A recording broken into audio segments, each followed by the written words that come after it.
త్వాం తు నమస్యంతి చ ఏ జనాః ఉత్తరద్వార మార్గేణ ప్రవిశంతి చ ఏ హరే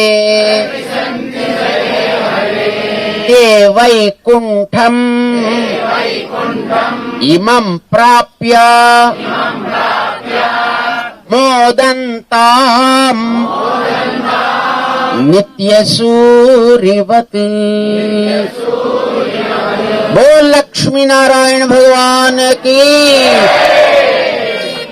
వాళ్ళు చేసిన ప్రార్థన ఇది, స్వామి నీ ఈ లోకాన్ని బ్రహ్మాదులు కూడా దర్శించ చేత కాదయా, వాళ్ళకి కూడా ఇలాంటి అదృష్టం లభించడం అనేది సాధ్యం కాదు.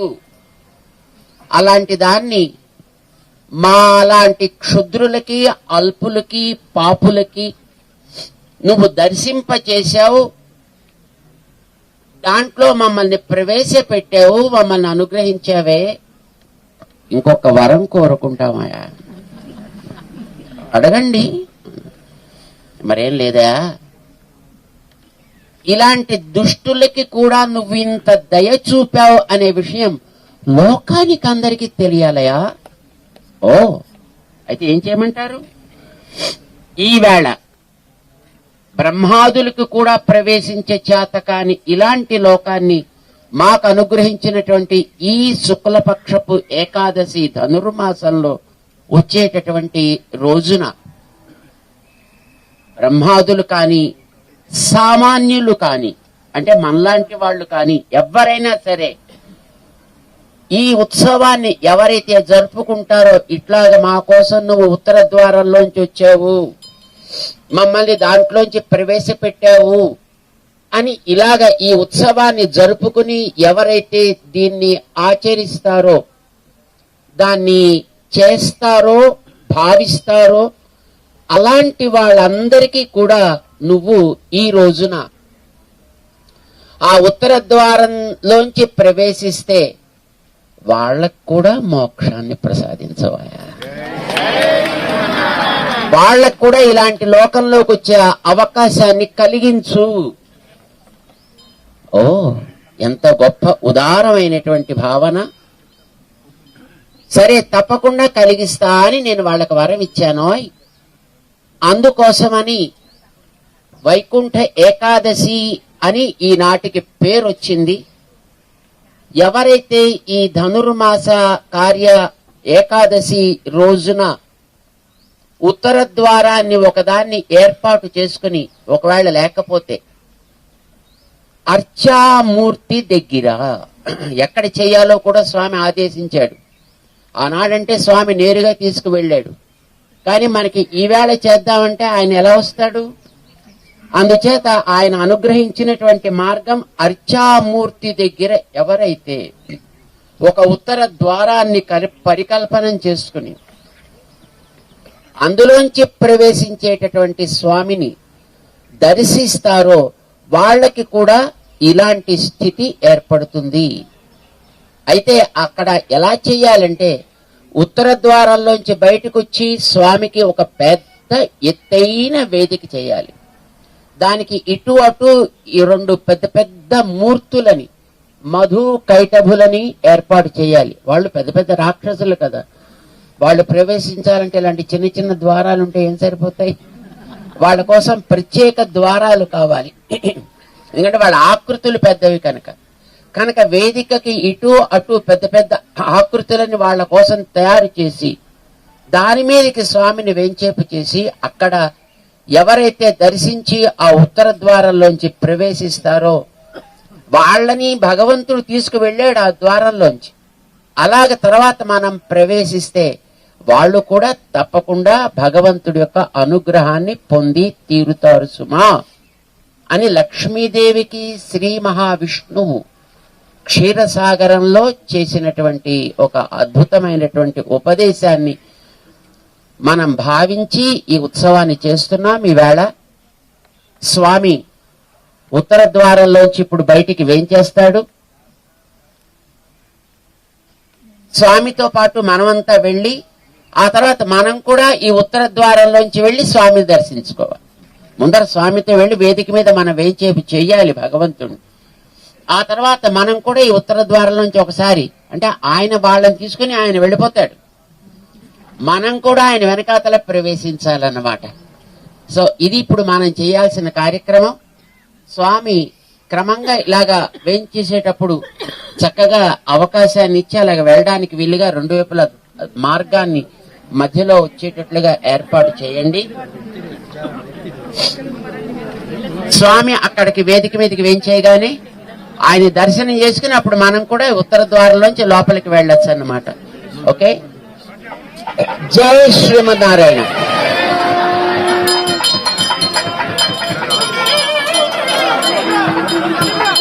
राजा रामचंद्र महाराज की गोविंदा गोविंदा गोविंदा। बहुत आनंद पाए और उन लोगों के लिए ये सैंक्शन भी कर दिए जो इस दिन उत्तर द्वार परिकल्पना करके भगवान उसके अंदर उसके द्वारा आते हुए दर्शन करते हैं और बाद में उत्तर द्वार में वो प्रवेश भी करते हैं। वो सब मेरा स्थान में पहुंचकर मोदंताम नित्य सूर्यवत, जैसे नित्य सूर्य और मुक्तगण मेरी सन्निधि में आनंद प्राप्त करते रहेंगे, ऐसा वो भी आनंदित हो जाएंगे। ऐसा भगवान ने उन लोगों को वर दे दिए हैं। उसका ही परिणाम है हम आज उत्तर द्वार से आने वाले भगवान का दर्शन हमने कर सके। और अभी यहाँ पर ये दर्शन होने के पश्चात हम एक बार उत्तर द्वार के मार्ग से प्रवेश करके बाद में वहाँ अपने स्टैच्यू ऑफ इक्वालिटी के पास प्रधान द्वार पे हम जाएंगे। वहाँ पर हम उत्तर द्वार का दर्शन करके बाद में स्वर्ण मूर्ति के पास जाएंगे तिरुप्पावई अनुष्ठान के लिए, है ना। और समय भी बता दिए कि जे इनोदय, यानी जब सूर्य भगवान का उदय होते रहता है उस समय में इस प्रकार का अनुष्ठान करना है। हम आज अब यहाँ पर इस वैकुंठ द्वार भगवान आते हुए हमें दर्शन कर सके।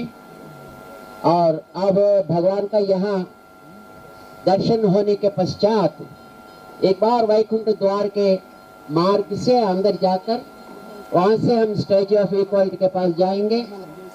वहाँ भी भगवान का उत्तर द्वार दर्शन करके, क्योंकि वहाँ पर और विशेष है 108 दिव्य देशों का भी वहाँ पर हमको साक्षात्कार हो सकता है, तो वहाँ जाके भगवान की कृपा को हम पाएंगे। तो लक्ष्मी नारायण भगवान की, लक्ष्मी नारायण भगवान की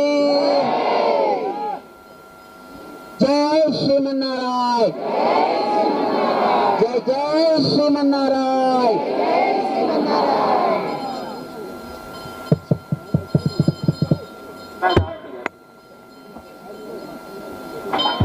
జై శ్రీమన్నారాయణ. ఉత్తర ద్వార మండపంలో ఉపస్థితుడైన పరమాత్మను సేవిద్దాం. గోవింద మంగళం కౌశలేంద్రాయ మహనీయ గుణాత్మనే చక్రవర్తి తనూజాయ సార్వభౌమాయ మంగళం వేద వేదాంత వేద్యాయ మేఘశ్యామలమూర్తయే పుంసాం మోహన రూపాయ పుణ్యశ్లోకాయ మంగళం. ఓం తద్విష్ణో పరమం భగవం సదా పశ్యంతి సూరయః దివీవ చక్షురాతతం తద్విప్రాసోపుణ్యవో జాగృవాం శస్యముంభద విష్ణోర్గ పరమం పదం. గోవింద గోవింద రాజారామ చంద్ర మహారాజుకి దివ్య సాకేత ధామకి జై శ్రీమన్నారాయణ. జై శ్రీమన్నారాయణ. ఇక నుండి క్రమంగా అందరం స్టాచ్యూ ఆఫ్ ఈక్వాలిటీలోని ఉత్తర ద్వార మండపానికి గేట్ 2 వద్ద ప్రవేశ ద్వారం, ప్రధాన ప్రవేశ ద్వారం వద్ద స్టాచ్యూ ఆఫ్ ఈక్వాలిటీలో ఉత్తర ద్వారాన్ని ఏర్పాటు చేశారు. అందరం అటు ముందు నుంచి చేరుకోవాల్సి ఉంటుంది.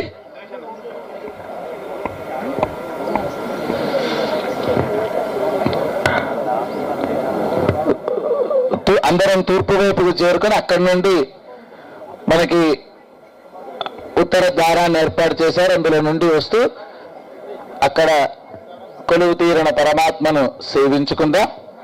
తర్వాత ఇక్కడ అర్చన కార్యక్రమాలు జరుగుతూ ఉంటాయి.